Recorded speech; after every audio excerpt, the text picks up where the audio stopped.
logic, Indian epistemology, philosophy of Purva Mimamsa system, philosophy of later Advaita Vedanta, epistemic logic, philosophy of cognitive science, philosophy of religion, consciousness studies, cultural studies, and Indian aesthetics. Her academic achievements are: she published one book, that is Analysis of Knowledge, Classical and Contemporary Approaches, co-edited 2 volumes, authored over 60 research papers, completed 4 research projects, and supervised 8 PhDs and 46 MPhils. She presented papers in over 200 seminars or conferences and delivered over 60 invited lectures. She organized more than 30 seminars or conferences. She visited several foreign countries for academic talks, including Canada, USA, Greece, Singapore, Malaysia, and China. She got many awards and honors, that is ICPR Young Scholar Award 1992, Best State Coordinator Award of Bharatiya Mahila Darshanika Parishad, that is 2007, Shastri Indo-Canadian Fellowship, that is 2012, and Best Paper Award in 4th Annual International Conference of PYTP 2016. Her administrative experiences are: she was a member of Indian Council of Philosophical Research, New Delhi, Joint Secretary of Indian Philosophical Congress, member of NAC peer team, and professor in charge of examinations in the US, that means Department of Philosophy, Sri Sankaracharya University of Sanskrit, Kerala, December 2021 to June 2020. Thank you.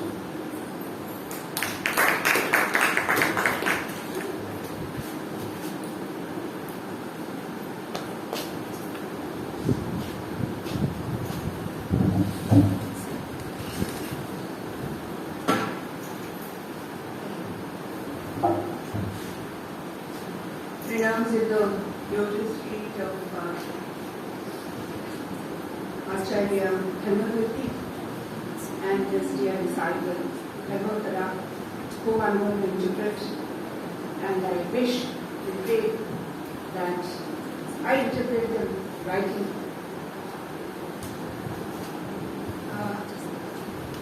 At the outset, I'm extremely happy to be back in Pondicherry University, with which I have been associated since my student days.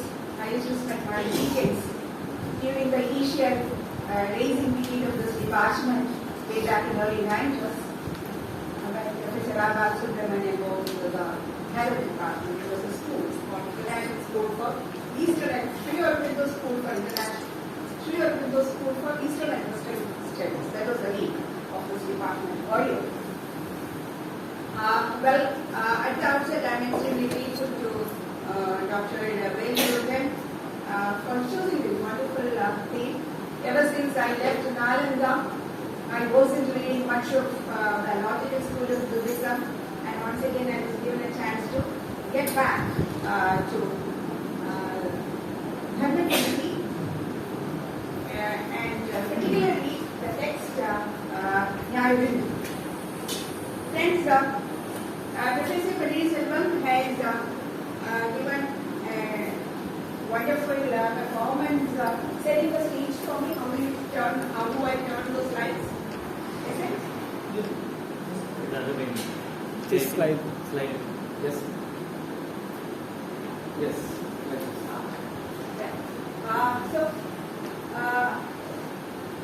As an introduction, let me just speak quickly about the school of Swatantra Vijnanavada. Swatantra Vijnanavada, some of it already has been mentioned by Professor Kalady, is Swatantra, as the name itself suggests. It is Vijnanavada indeed initiated by Asanga and Vasubandhu, initiated by Buddha-Moksha, followed by Asanga and Vasubandhu, great masters. But when they differ from these systems, I'm quickly trying to distinguish what the Swatantra Vijnanavada strives to do distinct from the other schools. First of all, early Buddhism was Savyavadins, which is preoccupied with religious beliefs. Religion was not at all their motto, because they were Swatantrists. And second, they also differed from the Yogacara school, the Abhidhamma Jnanavada, that is Asanga Vasadhantu school, in making, since their predecessors, that is Asanga and Vasadhantu, had certain absolute and metaphysical commitments, like if you remember Alaya Vijnana, things like that, where they conceived of an absolute consciousness that exists independent of the empirical, the world. And third, they also differ from the Madhyamakas, Nagarjuna, who came much before the 2nd century AD, in refusing to submit philosophy to dialectics. Of course, dialectics, they did realize that, subsequently I'll tell you how they had an aversion towards definition. Dialectics indeed was their way also to define things, to reach at concepts, but nevertheless they were careful not to submit or surrender the whole of their philosophical exercises to dialectics as Madhyamakas had done. And finally, they adhere to the basic principles of Buddhism, like Nairanyavada, Shankavada, etc. So the fundamental principles with which Buddhism started remained in place, but they were subtle things. They had only one motto: to interpret the world in terms of reason and logic. Life of Dharmakirti, it will be interesting because it's a very interesting life. He hailed from apparently Tamil Nadu or the then Andhra. It is called Primaria, and from a Brahmin family, got interested in Buddhist logic. Straight went to Nalanda because he wanted to be taught by a direct pupil of Vasubandhu. But then Dinnaga was no more living. He was initiated by Ishwarasena, the direct pupil of the great logician. But soon he surpassed Ishwarasena, and Ishwarasena himself admitted that he understood Brahmana Samuchaya much better than him. So what happened? Then Ishwarasena surrendered before him and asked him to write a Vartika of Brahmana Samuchaya, which is the famous Brahmana Vartika. He died in Kalady, in a monastery established by him, surrounded by his own students, teachers, and his remaining life was spent as usual, debating, collecting money. There were rewards for winning over the debates, and all those money was spent on establishing monasteries, and for the daily expenditure of Nalanda, composition of works, teaching, public discussions, and so on. Of course, he had a very unhappy life, which I want to share with you. Certain verses reveal his contempt for the then prevailing scholarship, addicted to gratitude, that failed to reach finality. He was very unhappy that his peers were not up to the mark.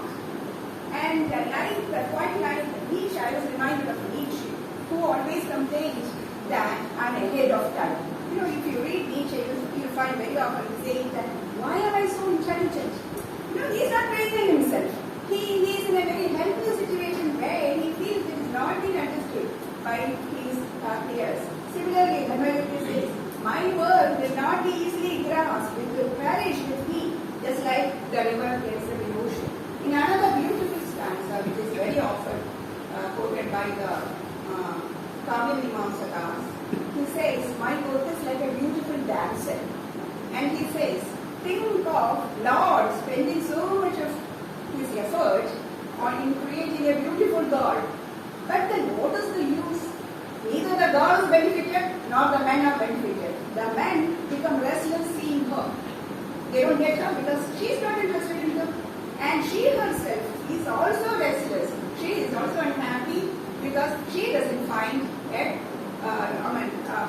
proper bridegroom among the men. So both the parties are unhappy. This is the typical is my case, where my work do not find good reader and the readers do not find my work good. So just for, and also Dharmakirti was grieved by the absence of pupils. He said, I don't have good students who understand me, to take the tradition. And in fact, this has happened with Dinnaga also, because Dinnaga's immediate disciple Ishwarasena was no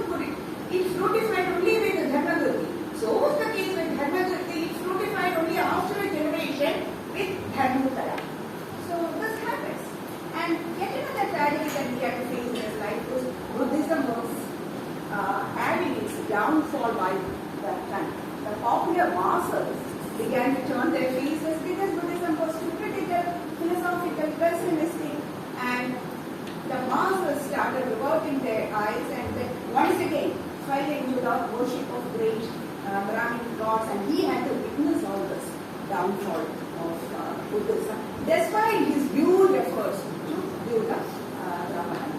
And also the time of Kumarika and Shankara was coming up, the two great Brahmin scholars, that also had a setback, created a setback for Buddhism, of course. And the Buddhists would say that they had a say because they had no Dharmakirti to confront.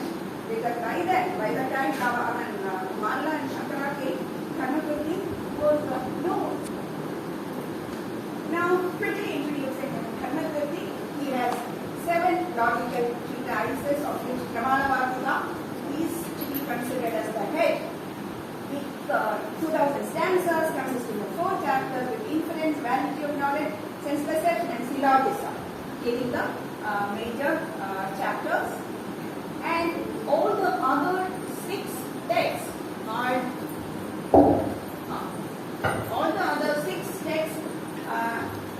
form the body of this head. And Pramana Ministaya is the other text, which is nothing but an abridgment of the first one, written in stanzas and prose, and Nyaya Bindu, which is the sole Sanskrit text that we could retrieve. The rest we have only Tibetan version. And the last 3, the other works, and both Pramana Ministaya and Nyaya Bindu, they both consist 3 chapters devoted to sense perception, inference, and syllogism. The remaining 4 were devoted to special problems like Hetu Bindu is a short classification of logical reasoning. Samana Pariksha is an examination of the problem of creation. Chodhana Prakarana is a treatise on the art of carrying on disputation in Savada Nyaya Granth. And Santana Kalady is a treatise on the reality of other minds directed against science. So with this brief introduction, let me get to the text. Friends, we always speak on the text, about the text, but never the text. This has become a habit of Indian scholars since the colonial times. We used to discuss the text, and the text. That was the habit that we Indians had. But ever since we were colonized, ever since we started reading the English translations of the text, we always spoke about the text and never the text. So in the International School for Sree Sankaracharya studies, which I am heading, we are trying to bring the scholarship back to the text. We have every month a session called Moola Grantha Pataha Vyakhyata, where we read the original text and take interpretations like this. A similar kind of exercise I am trying to introduce for you, so that all of you are initiated directly to the text itself. Now, the first sutta is Samyak Jnana Purvika Sarva Purushartha Siddhi Tat Yutpadyate. Now, what does it mean? Samyak Jnana Purvika Sarva Purushartha Siddhi. So, for all human accomplishments, what should necessarily precede?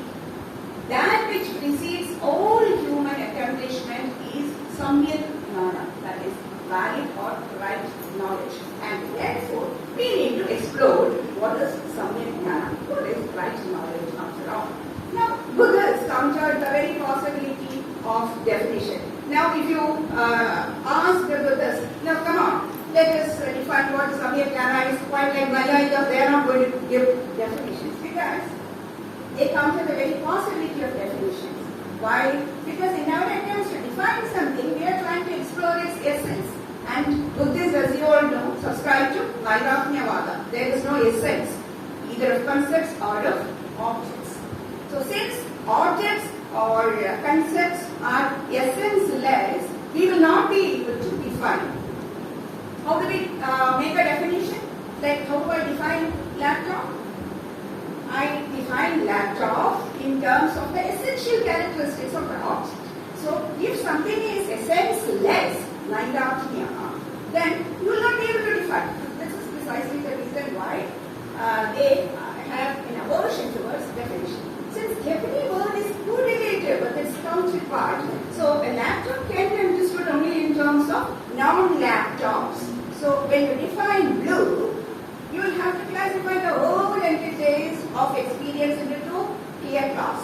One is blue and the other is non-blue. And then Professor Kalady indicated that.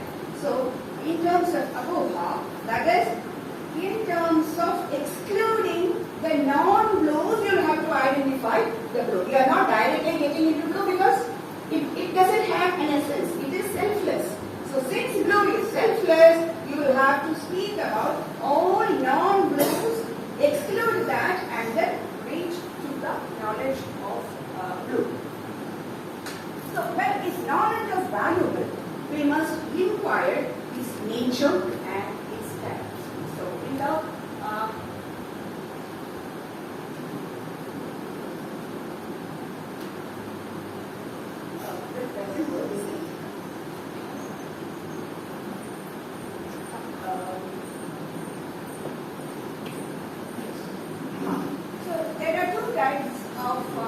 knowledge. No, we cannot define knowledge. We may divide them into two. What are they? Direct and indirect. And this is very crucial. In fact, Dharmakirti doesn't, not another, distinguish between, their interest is not distinguishing between pratyaksha and anumana. Their interest is in distinguishing direct or intuitive knowledge and conceptual knowledge.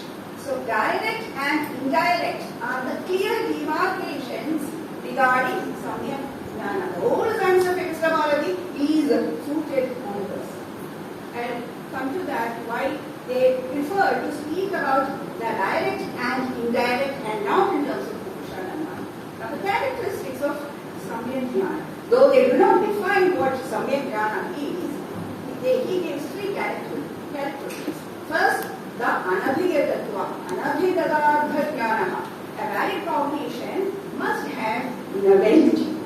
And that is precisely why the Sankalpaka Pratyaksha and Smriti memory are excluded, because Sankalpaka is already been implied by Sankalpaka Pratyaksha and memory Smriti is already been implied by Pratyaksha jnana. So since it doesn't bring novelty, these two are excluded, because one of the characteristics of samyak jnana is that it should be anabhigatartha. The second is, it should have a pramana vyavastha. What is pramana vyavastha? One pramana cannot operate in the area of another. In the area of perception, the inference cannot operate. In the field of inference, the perception cannot operate. This is what is called pramana vyavastha. And the third is avisampadaka jnana. That is, it should be in terms of our experience. However, well we prove along with the evidences, as Shankara himself says, that you bring 100 texts of Shruti, if the fire doesn't heat you up, then it is a ruins. So, sorry to bring Shankara here. But the avisampadaka jnana, it should be non-contradictory cognition in terms of experience.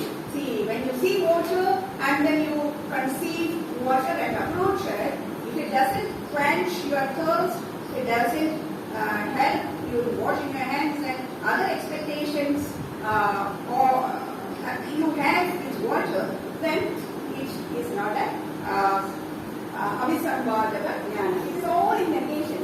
Visampadaka jnana is contradictory knowledge. Avisampadaka is non-contradictory.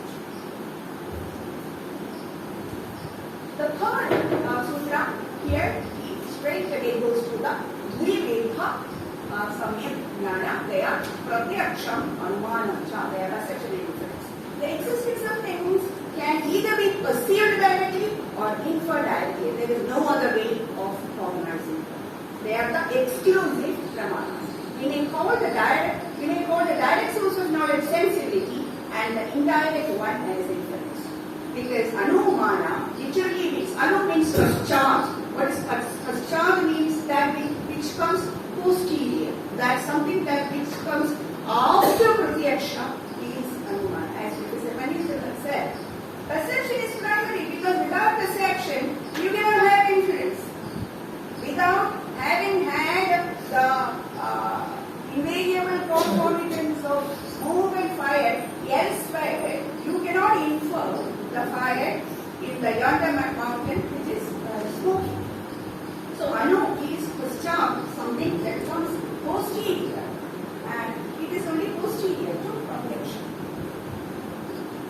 The fourth sutra speaks about Tatra pratyaksham kalpanavodham abhirandam sha. This is very, very simple. Kalpanavodhatvam abhirandatvam cha. Dvividha lakshana pratyakshaya. Pratyaksha carries two definitions, two characteristics, which are kalpanavodham and abhirandam cha. Typical as Buddhist traditions are, he defines it negatively. Kalpana abodham. It is devoid of kalpana. Now what is kalpana? Kalpana is construction, imagination. That which is bereft of, deprived of imagination is perception. That is the first characteristic. Dharmakirti, the Buddhikara of Dharmakirti finds three reasons why Indriya Sankaracharya Janyam Jnana Pratyaksham will not work. We are all familiar with the Indriya Sankaracharya, the popular definition which Nyaya give for perception. The Indriya, that is the sense organs of the human nature, and the Artha, the object, Sankaracharya, their contact, Janya, originating knowledge, this perception. This is the definition of Indriya Sankaracharya Jnana Pratyaksham. Dharmakirti gives three reasons why this is. First, it takes no notice of the general feature of every real cognition as cognition of something new. See, Indriya Sankaracharya means that as though we are having recognition. See, when my sense contacts the object, then I say this is a laptop. It appears as though that I am recognizing the object and not cognizing it. For Buddhas, cognition is primary, not recognition. So the cognitive factor has been set aside, and that is why Indriya Sankaracharya Jnana is not a valid definition. The second, by defining perception as sense-object contact, you are concealing the latter part of perception. See, friends, you have to understand that perception, the whole perceptual process is neatly being divided into two. One is immediate sensation, svalakshana, and the other is the samanya lakshana. And there is a clear division regarding that, very, very clear division. So, this clear division has not been indicated in Indriya Sankaracharya Jnana. That is its drawback. Third, it is not the case that all that are presented before our senses are known to you. See, when you travel in a bus, for instance, you see several things. But do you really see? You don't. You don't see because you don't pay your attention. So it is not that whenever your Indriya and the object are in Sankaracharya, you see. That's not the case. You have to pay attention. So there has to be a tripose method that has to happen for perception to take place. So for Dharmakirti, sense perception, better sensation, has just the function to make the object present to the senses. This function consists in signaling the presence of an object in the pen, its mere presence and nothing more. To construct the image of the object whose presence has thus been reported, a work of imagination is another function executed by another agency, a subsequent operation which follows in the track of the first. The first is to point out the presence of the object, the second is to construct. These are the clear divisions, the svalakshana and the samanya lakshana process, which are into watertight compartments, and Buddhas are very particular about that, giving emphasis on the svalakshana. While Vinada confines its definition to that which is non-constructive. Now Dharmakirti goes lavish and adds up another condition, that is abhirandam. So it is not only kalpanavodham, it is abhirandam cha. There is yet another characteristic added to perception, that it is non-illusory. It seems reasonable to demand that knowledge should be non-illusory. But many argue that this condition, abhiranda, is redundant because sense perception, ipso facto, should be a non-illusive cognition, and therefore it is a redundant condition. But Dharmakirti, Vyaktakara, he says, no, it is not redundant, because you think it is redundant because you are interpreting abhiranda as not abhiranda as consistent knowledge. But he says, even when two people have consistent knowledge, but still you can have erroneous knowledge. For instance, think of these two friends who have the same ophthalmic disease, and you see two moons in the sky. And he asks, "Oh friend, do you see two moons in the sky?" And the other person also said, "Indeed, there are two moons. But both are right, both are not right." See, there is an error that is happening regarding both, though they are consistent.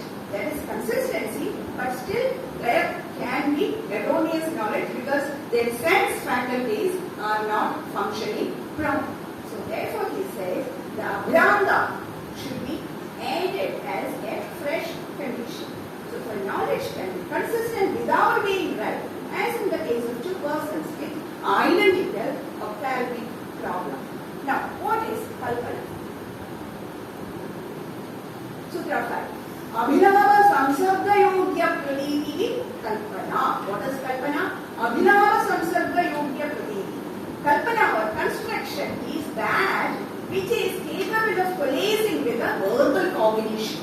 That which is capable of being utterable in language is called kalpana. So construction means that which can be put in a form of a judgment. But it is not the single moment of pure sensation itself, is pure imagination. Now this is a question that you might come up with.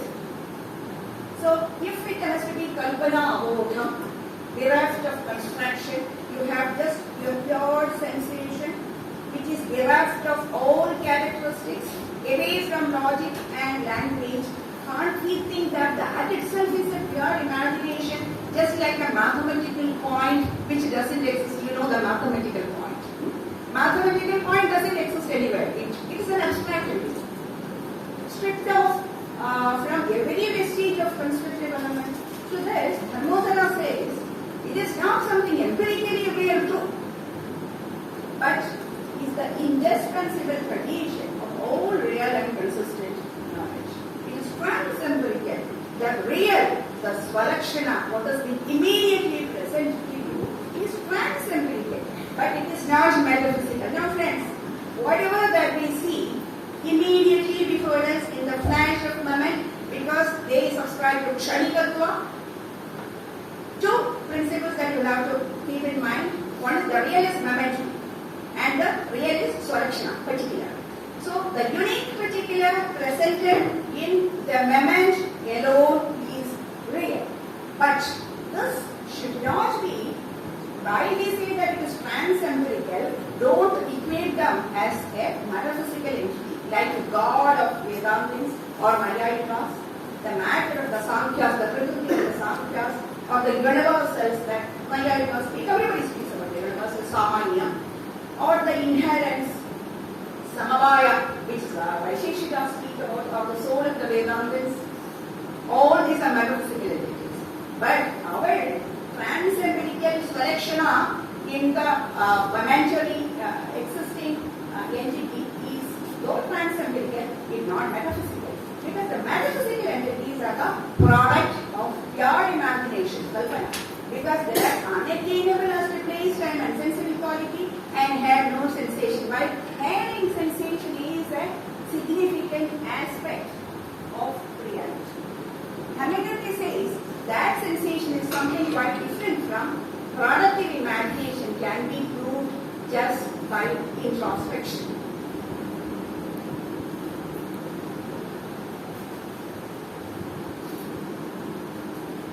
That sensation is something quite different from productive imagination, which can be proved just by introspection. Now, if we begin to stare at a patch of color, he says, what is pure sensation? He gives us a method to conceive what is pure sensation, because we have, in all our perceptual experience, what happens is that, I'll go slow because it's very hard to understand. See, in all our perceptual experience, what happens is, one process is quickly followed after the other, that we are into, actually there are three processes. So we are unable to delineate one from the other, so that we forget or neglect the crucial aspect, that is the svalakshana aspect, the immediately present thing of the moment. And in order to isolate this immediately present, he says, let us do some kind of an introspection. What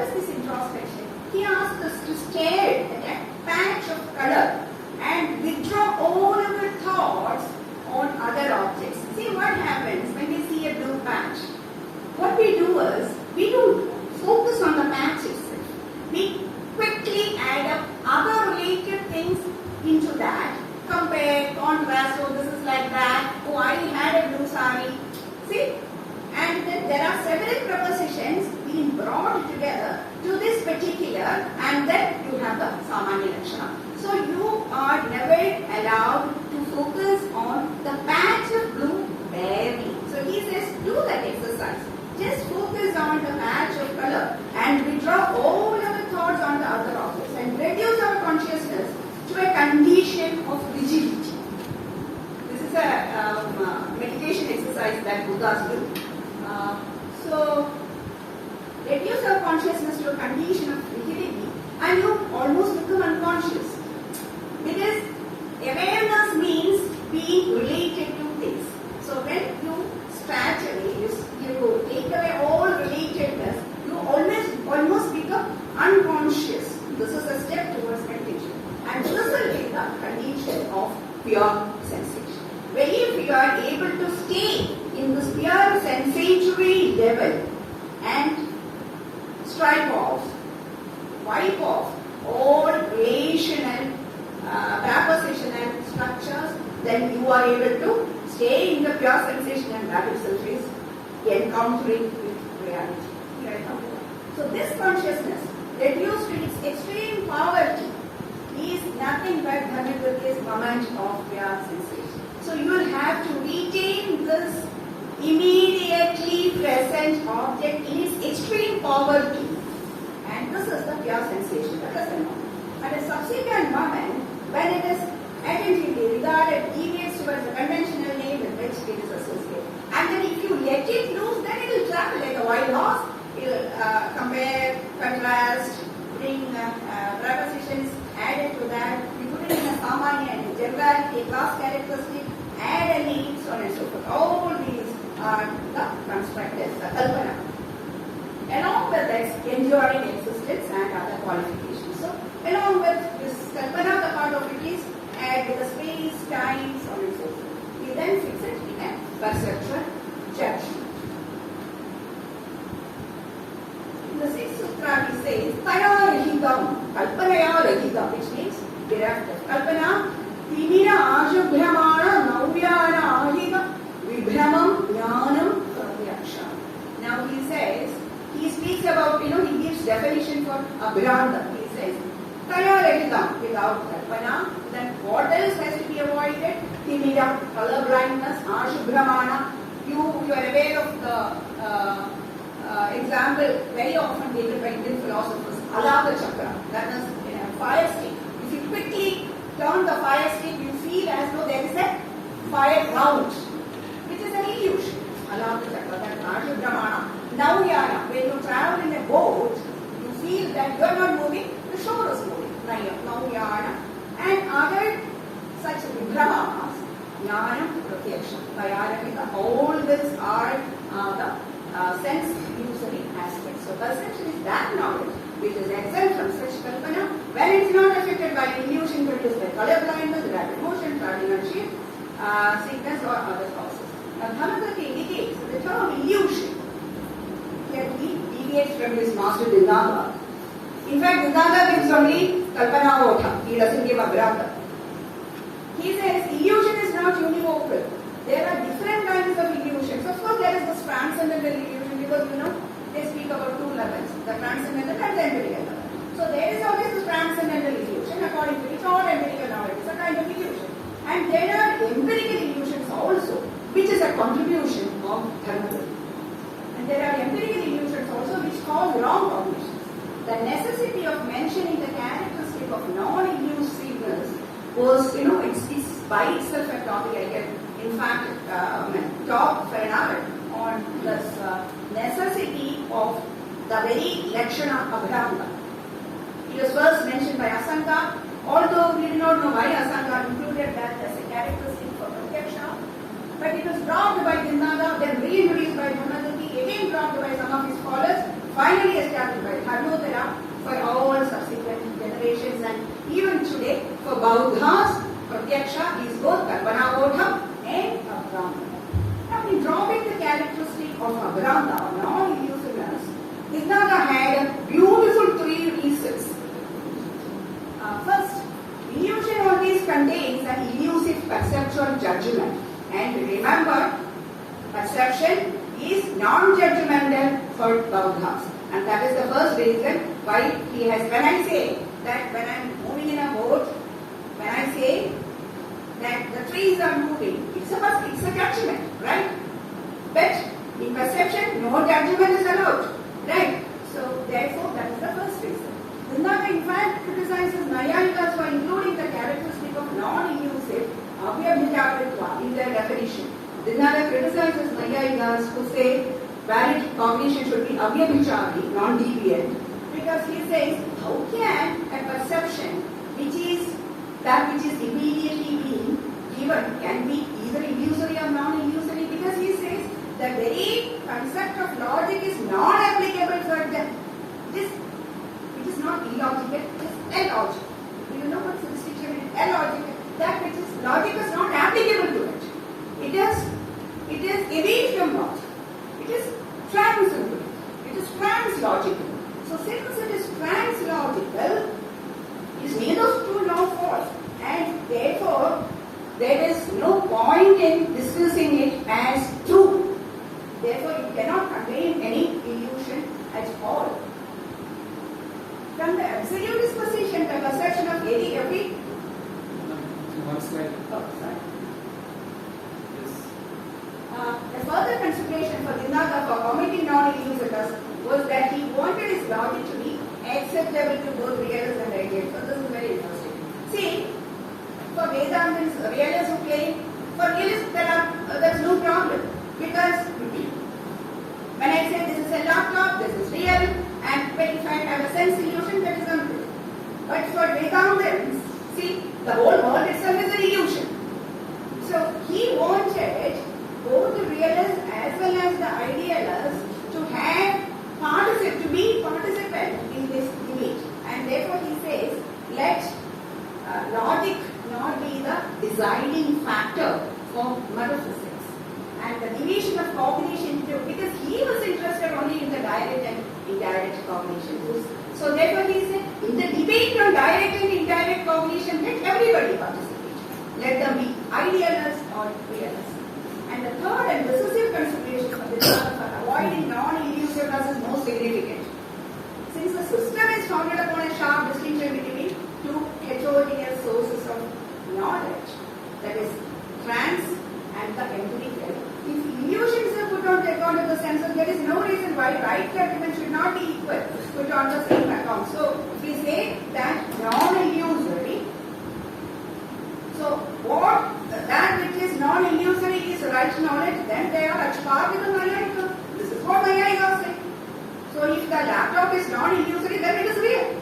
But for Buddha, this is not real, right? So the foundation of the system then will be explored. From the absolute disposition, the perception of every extended body, this is an extended body, and this is a sense illusion. Because extension is never a simple reflex. Remember, the simple reflexes, so Lakshana alone is that which is real. And the extended bodies are not real. The duration of a thing likewise be an illusion because only instantaneous reality corresponds to a simple reflex. If this laptop continues for 2 consecutive moments, it is not real. The unity of a body, like say a forest for instance.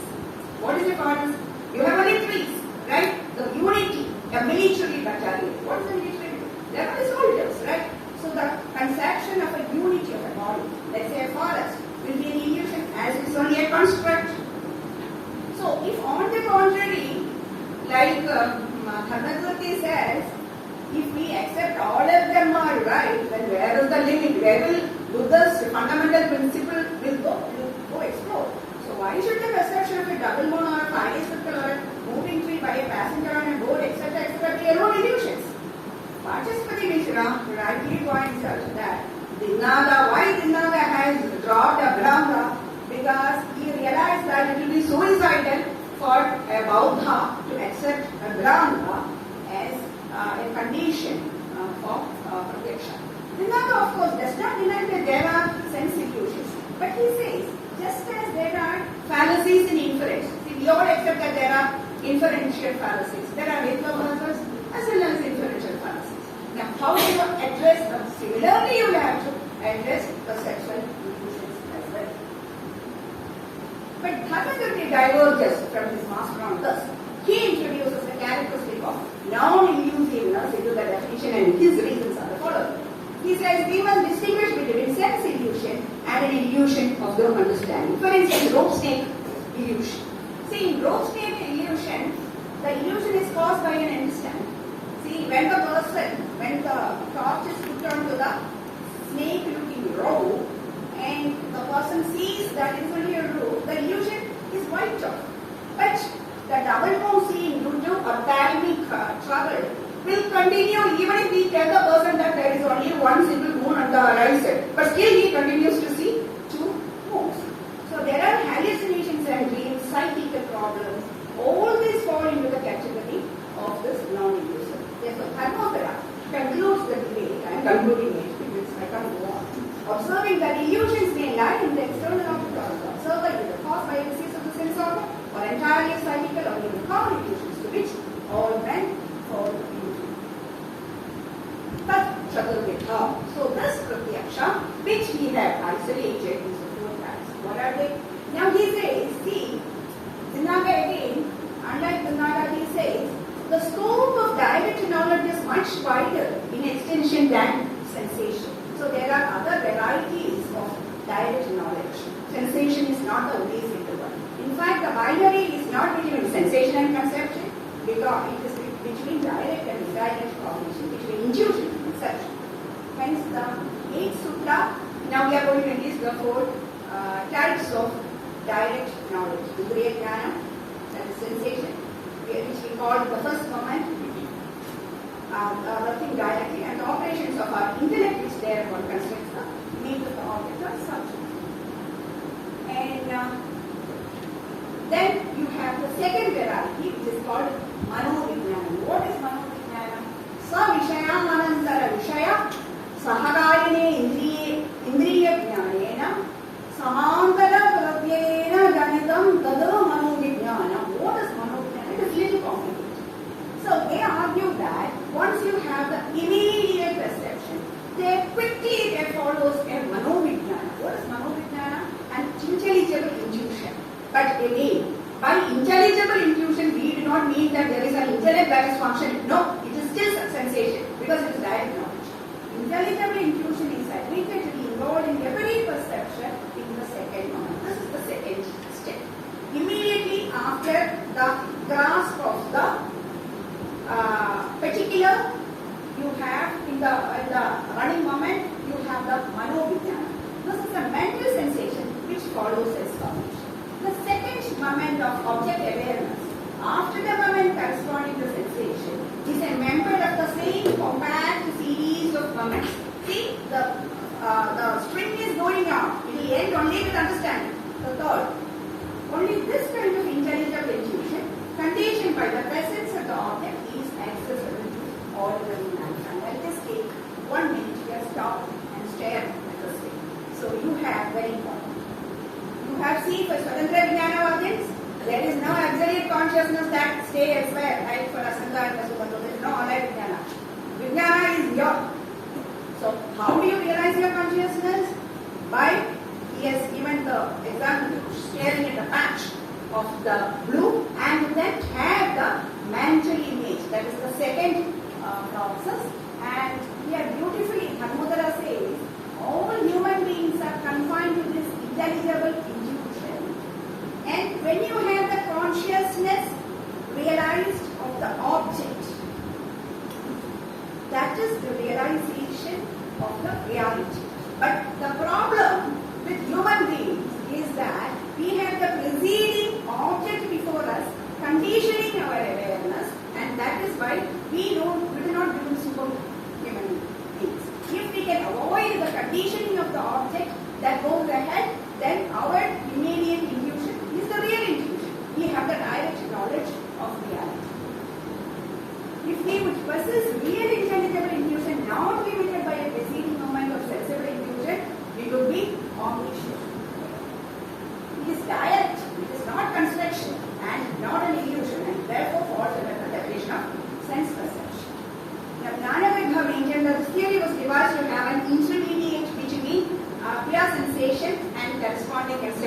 but Dharmakirti rejects that.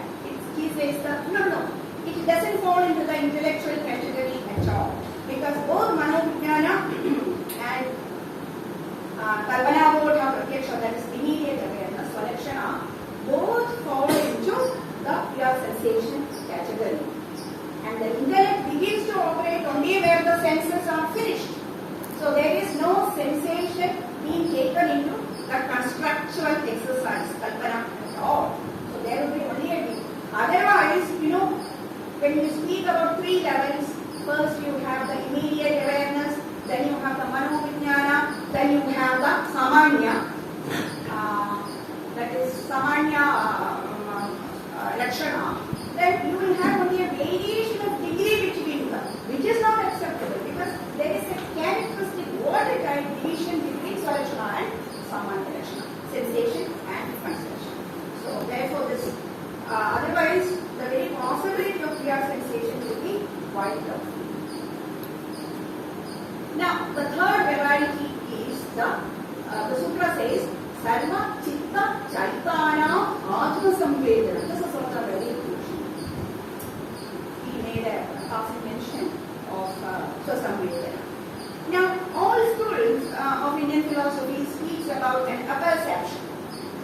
I see that this is a laptop. But do I know that I have seen the laptop? This is a perception. Be aware of one's perception. Right? This is a perception. So Samvedana is the third type. It's a kind of a perception. According to Buddha, every consciousness and every mental phenomena are self-conscious. There is no mental phenomena whatsoever which could be unconscious of its own existence. It's a big, huge debate, in fact, within Indian schools. I'll quickly tell you.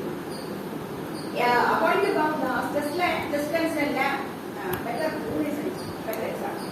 See, on a full moon day, with the light of the moon, you can see everything. But to see the moon, you don't need a torch.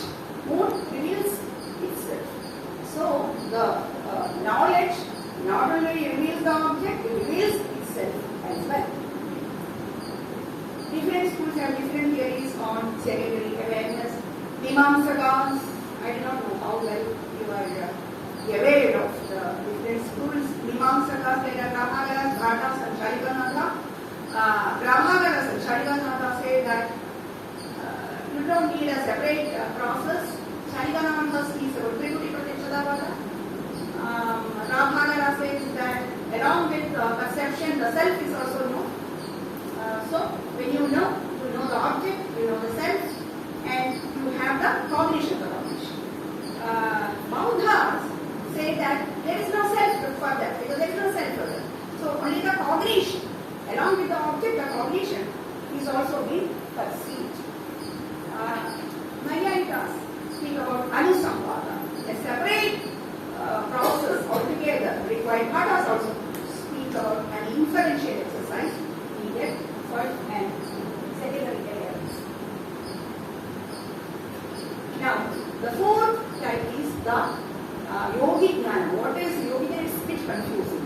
Dhodardha bhavana pradarsha paryantajam yogic jnana cheti. What is this mystic intuition? It is not the yogic jnana that we speak in Nyaya Bindu. It's slightly different. He says it's a condemnation of the transcendental reality. Means, the yogi tries to, it's a process. It is not that the yogi has an omniscience of everything. Yogi is undergoing a process, means a repeated forcing into consciousness. When he is in praxis of staying in consciousness actively, alive, there is a sub-culmination point, or a culmination point of such contemplation is the point when our mind containing the image of the contemplated object begins to reach a condition of clarity without the object. The adjoining stage is that stage, is where the yogi is.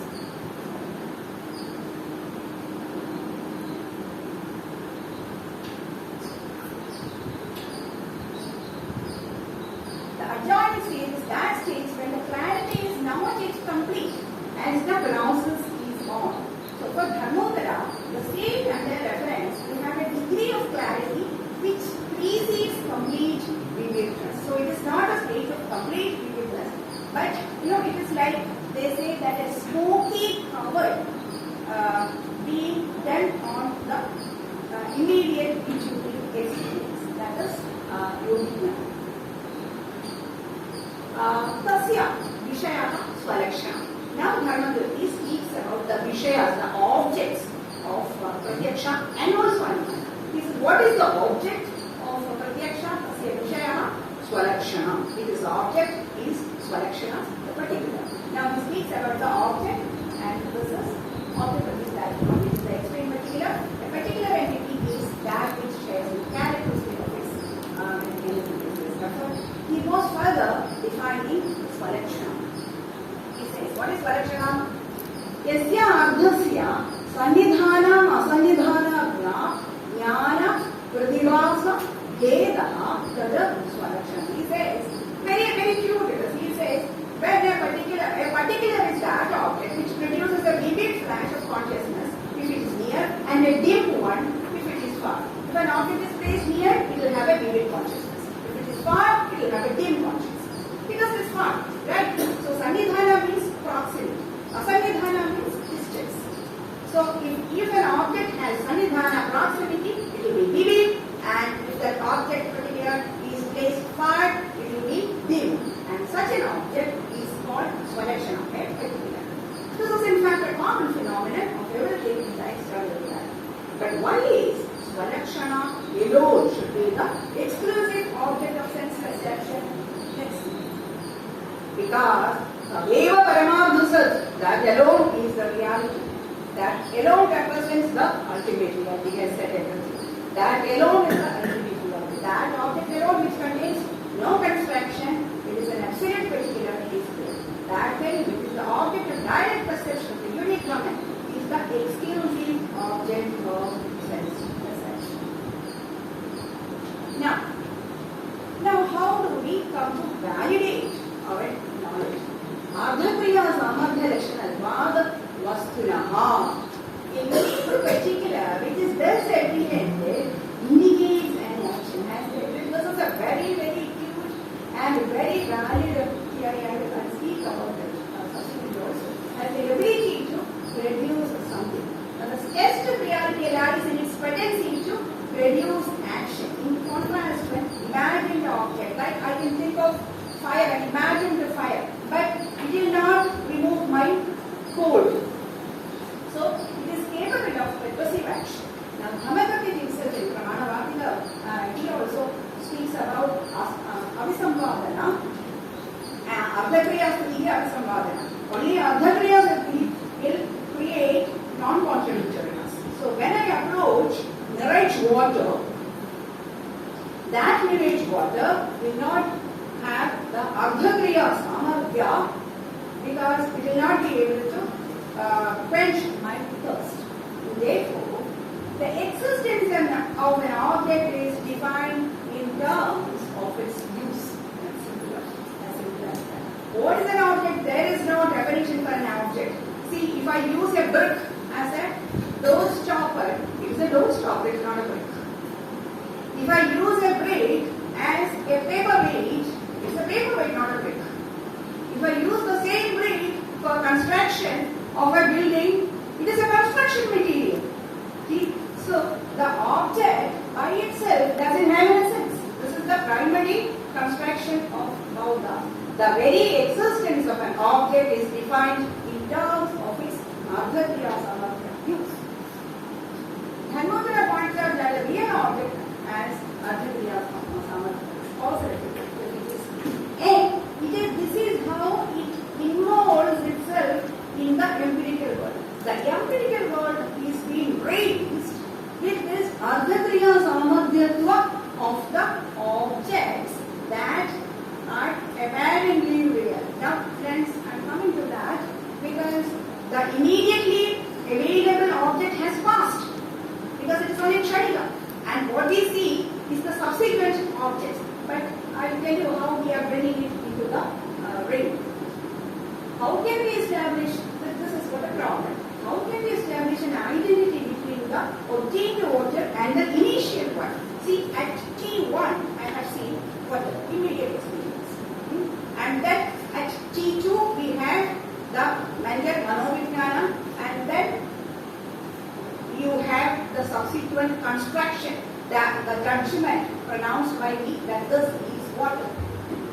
So the obtained water through Ardhakriya Samadhi. Now the obtained water and the initial one happens to be in different moments of time, because for Buddhists it is Kshanika, all objects are momentary. The water obtained must be different from that initially perceived. So there is no correspondence.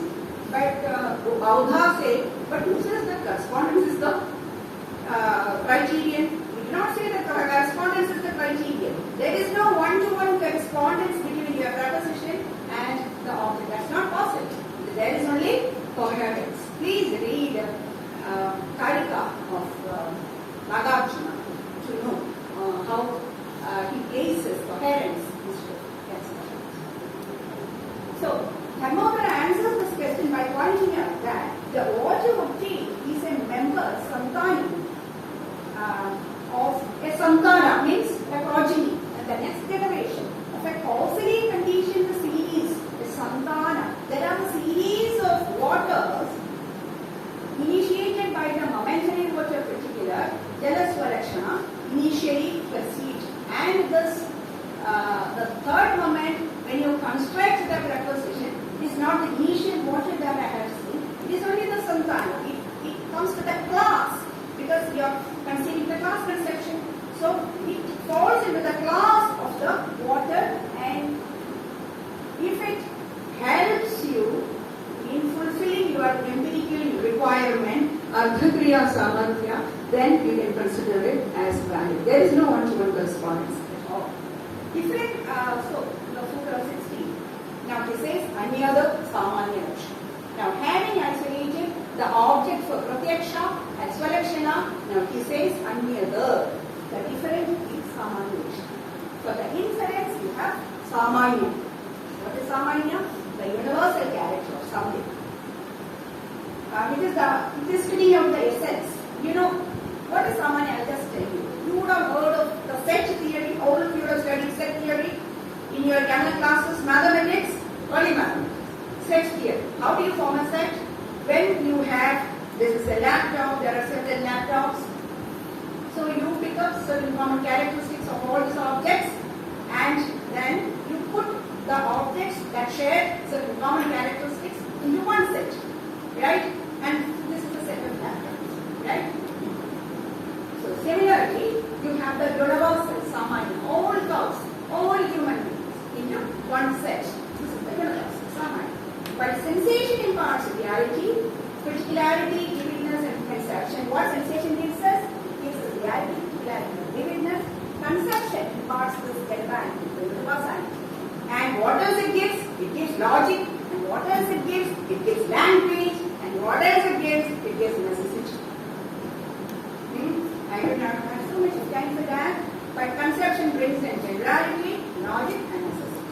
Both inference and sense perception contain judgments, with this difference that in perception, judgment is only indirect, but in inference, we start with judgment, we start with conception. Now, what is conception? To conceive is to imagine, or to construct an object in imagination, because there are only unique particulars as real. So, anything that you conceive as class is only an imagination phenomenon. To imagine, but quickly Bauddha says that to imagine is not a crime.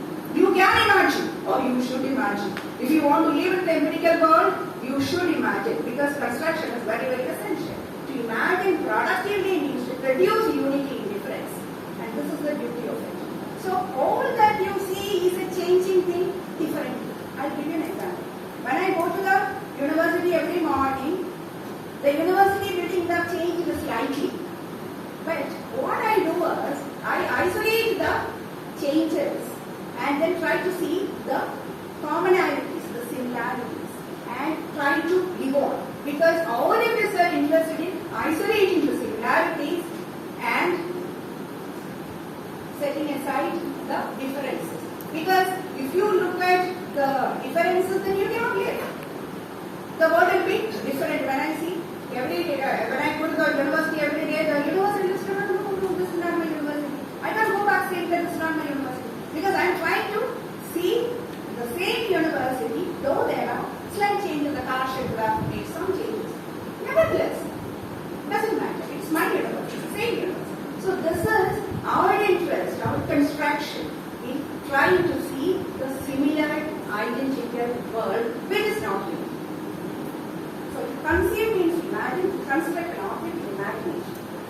he can imagine productivity. And it's only by arriving at a perceptual judgment. What is a judgment? A judgment is a subject predicate form. Has the logico-linguistic structure. It has logic and it also has language. Where there is logic, there is language, or where there is language, there is logic. So it has a logical-linguistic structure. It can be attributed to truth and falsity. And very beautifully, Vinada says, there comes indeed the namings. And interestingly, he speaks about Panchavidha Kalpana, 5 types of constructions, imaginations of reality, with which we live. And it is ashpad with Nayaya's Saptapadartha. What are these categories of Vinada? Proper names, classes, qualities, notions and substances. He says they are all names but names. They are not real. They are just names. Names and nothing but names. He repeats that. And just as Aristotle, he doesn't give definitions for these ones, but then he illustrates them by example. And Sutra 17. So, Anumanasya Lakshana. So, this Samanya Lakshana is the object of Anumana. And why he says Anumana here in projection Vacheda, because otherwise he will have to repeat the whole story in the Anumana Vacheda. So, now having repeated the misconceptions regarding the objective perception, now he proceeds to clear away one small confusion which Nayayikas make. Sutra 18 he says, Tadevacha Pratyaksham Jnana Pramana Ardharuditi Rupatvat. He says, see friends, there is no distinction between the cognizer, self and the object. So, see the identity between the cognizer, the perception and the perception, which Nayayikas wouldn't agree. They speak about the 3 factors. The knower, known and the knowledge. Right? So these people try to identify the consciousness and the object. The object is not important. The consciousness shining forth with the help of the object, and as I have said, the Manovijnana, where you focus on the mental intuition with the help of the object, is the prime important thing in the whole exercise of our cognition. 19 Ardhasaramukyamasya Pramana. So what is the validation of our Pramana? Is Ardhasaramukya. That is identity with the object intended as the criteria. There is no correspondence that is intended, it is only pragmatic. So Svalakshana Pratyaksha, water is purposely confirmed with Ardhasaramukya, identity with the object of the empirical transaction. So the object that you had water at the last is not identical with the first object, but it is useful for your empirical transaction. In actuality, we identify an object similar and confirm its validity by empirical calculation. It is only similar, not identical. Now, friends, there is no similarity in the world. Similarity is attributed by us. We are all different, everything is different, there are unique particulars. But similarity is attributed by us for us to have, can I continue? For us to have empirical living concept. This is the Buddhist corollary of the law of identity. The last sutra, Tadvashad Ardharuditi.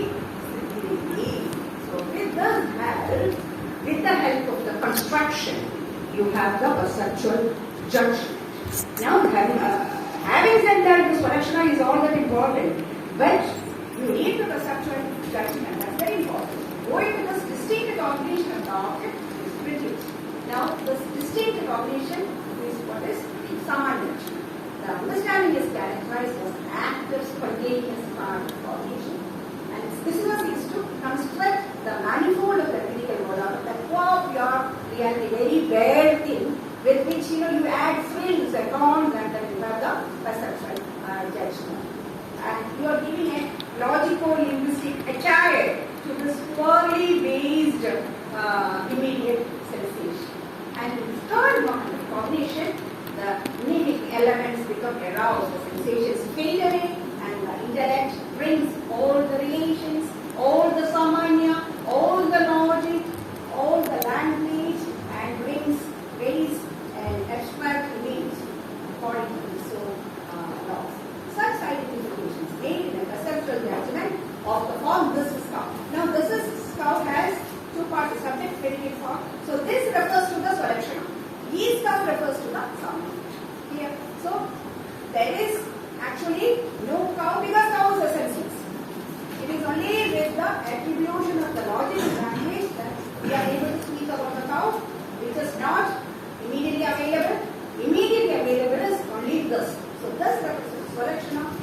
of course, to the dedicated of the Samanya Vishnu. So this I conclude. Dharmakirti beautifully brings out the major features of meditation. I see, three exercises being done by Dharmakirti here. In Nyaya Bindu, of course, Vartika is more beautiful. One thing very interesting about Indian scholars is when they write bhashyas, read Shankara's Brahmasura Bhashya. There are years written several Prapana Granthas as well. But you see original Shankara in Brahmasura Bhashya.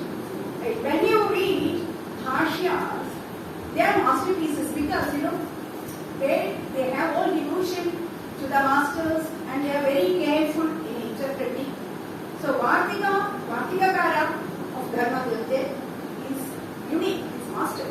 And Nyaya Bindu is of course a version of it where he is little free, he is on his own because there is no way of the master, he is on his own. Vartika is supreme, which is the head. In Nyaya Bindu he does actually three things. One is very creative thinking, and the second is that he keeps the metaphysics and epistemology at heart. And the third thing is he brings all schools into discussion with Buddhists. Mimamsas, Nayayikas, he doesn't exclude it. See, they cannot stay in an idle tower, Buddhists. He was participating with us. So that was a unique contribution needed by Dharmakirti. But alas, as Nietzsche has said, that Dharmakirti was little understood during his time. I'll conclude with an anecdote. When Dharmakirti wrote his Brahmana Vartika, it seems he showed it to the then Pandits for attestation. And not only that, they did not attest, they ridiculed him. What they did, they were written in the palm leaves. So these Pandits, what they did, they tied the palm leaves, the Brahmana Vartika palm leaves, into the tail of a dog and made the dog run through the street. So when the dog runs, naturally the palm leaves got spread in the streets. How hard it should have been for the scholar Dharmakirti to see this. But Dharmakirti was adamant. He said he was a very proud man. So because he knew what he was doing. So Dharmakirti said, never mind. You little dwarfs don't appreciate my work. And he said, watch in the history, just as my palm leaves are spread in the streets, similarly my work will be appreciated in the whole world in the coming days. And today we see, centuries after that, today we are discussing Dharmakirti with us young minds, and I'm extremely happy to have given this opportunity to once again think of the Master. Thank you very much.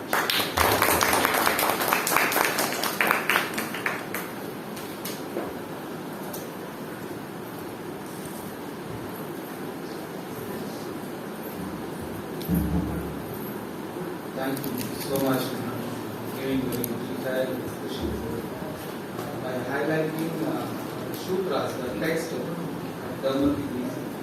I think around 20 sutras discussed and in detail about Svalakshana, Samanya Lakshana, and Arthatriya. And also the very beginning, the way she started from how the non-blue, it's a blue as a it's non-blue towards a blue. And also she talks about Buddhist thing like their direct experience and intuitive and also conceptual knowledge.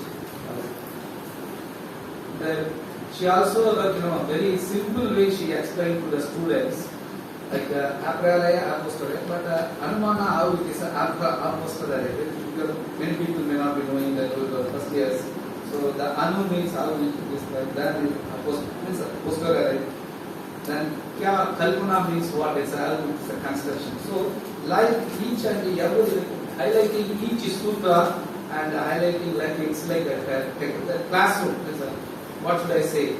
Before coming, she particularly emphasized that she wants to discuss by highlighting the text. I think the purpose is fulfilled.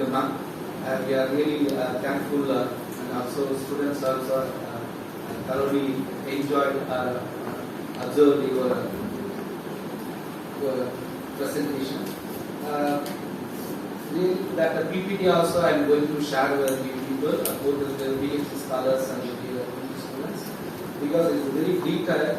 So most of the things which I found, as Professor Pandisaran said that, so after doing what Nyaya Shudra Bhasha, means Nyaya Shudra textual study, philosophy of language, and also generally we used to do that, as Professor Pandisaran said that, generally they talks about denotation and the connotation, sense and reference, and we also many things we also. So comparing this Nyaya text and the philosophy of language, or Indian philosophy of language, and the Western, it starts from Kalady, then go to Bernard Russell, how you say interpret, then Bernard Russell, again it goes to what a Strawson, then what Donald. There are many. Still it goes like a Putnam. There are many. So as he rightly pointed out that, I am really happy to introduce the Buddhist way of understanding how the philosophy of language and logic area. So I observed many things, the importance of Dharmakirti and Buddhist text, why we people have to concentrate much, particularly the department. So that I think we also will come into the domain for philosophical domain. So in that way I am very happy, and many things I also observed. So through that we will work out many things comparatively like Western philosophy of language and Indian as well. Thank you so much, ma'am, because from the very beginning you showed your interest to come in here and to interact with the students, and also to contribute our board of studies to strengthening some of the papers as well. So I really I respect you, your interest. And also, in that way, I just thank you, Professor Pandisaran, want to given a reference to you to invite you, and so thank you so much, ma'am. Now it's open for the discussion, guys. Now we'll take at least 15 to 20 minutes of discussion. After discussion, we will go for lunch. After that, we will go lunch, and we will be back at exactly 2 o'clock. The next speaker, the next talker will exactly start at 2 o'clock, so you will be present. Again, that also will be thought-provoking lecture. So I need your cooperation. Now it's open for the discussion. You people raise your questions. Thank you. Thank you, ma'am.